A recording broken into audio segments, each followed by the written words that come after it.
అదే RTV app వార్తల్ని క్షణాల్లో చదివే అవకాశం ఉంటుంది. ఒక న్యూస్ పేపర్, ఒక టెలివిజన్ ఛానల్ మీ చేతుల్లో ఎప్పుడూ ఉంటాయి. ఎలా కృషి చేయబోతున్నారు? మూడోసారి మంగళగిరి హ్యాట్రిక్ కొట్టబోతున్నారా వైసీపీ? ఖచ్చితంగా అండి. మంగళగిరి ప్రజలు ఎప్పుడు కూడా జగన్మోహన్ రెడ్డి గారు వెంటే ఉన్నారు. రేపు 2024లో కూడా జగన్మోహన్ రెడ్డి గారికి అండగా నిలబడబోతా ఉన్నారు. బీసీ సామాజిక వర్గానికి సంబంధించినటువంటి ఎవరికి సీట్ ఇచ్చినా కూడా ఈ రాష్ట్ర ప్రజలు ఈ మంగళగిరి ప్రజలు పూర్తి స్థాయిలో జగన్మోహన్ రెడ్డి గారికి అండగా ఉంటారు.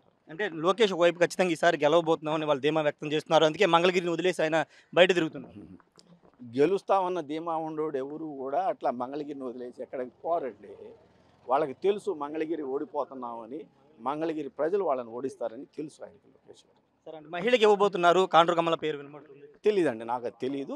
జగన్మోహన్ రెడ్డి గారు ఎవరికి ఇచ్చినా నేనైతే పనిచేస్తానండి వైఎస్ఆర్ కాంగ్రెస్ పార్టీ. ఎందుకు మనసు మార్చుకోవాల్సి వచ్చింది సార్? ఒక్క నిమిషం.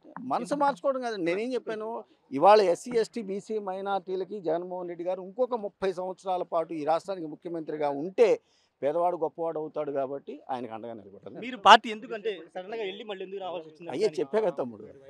అంటే కాంగ్రెస్ పార్టీలో ఏమైనా ఇబ్బంది అనిపించిందా? కాంగ్రెస్ పార్టీలో ఏమైనా ఇబ్బంది అనిపించిందా? ఇబ్బంది అనిపించింది అంటే ఏం మాట్లాడుతున్నావు, ఏం అడుగుతున్నావు? సార్ అంటే మీరు చెల్లారు కదా కాంగ్రెస్ పార్టీ.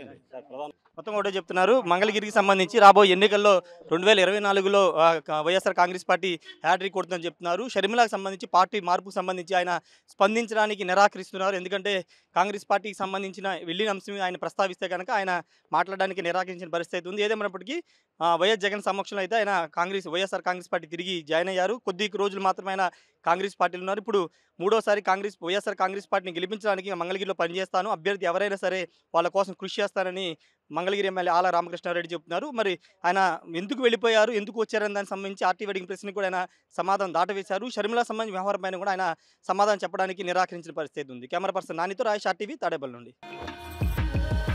5 శతాబ్దాల మన అయోధ్య రామ మందిరం కల సాకారం చేసిన శ్రీ ప్రధాని నరేంద్ర మోదీ గారి సందేశంతో బీజేపీ విజయ సంకల్ప సభ మీ ముందుకు వస్తుంది. ఫిబ్రవరి 20 మంగళవారం ఉదయం 11 గంటలకి భైంసా, తాండూర్, భువనగిరి, మక్తల్ నుండి యాత్రలు ప్రారంభం. రండి, తరలి రండి లక్షలాదిగా. వికసిత్ భారత్ సంకల్ప సాకారంతో తెలంగాణ భాగస్వామ్యాన్ని పెంచండి. మళ్ళీ మోదీ గెలవాలి, మన ప్రధాని కావాలి.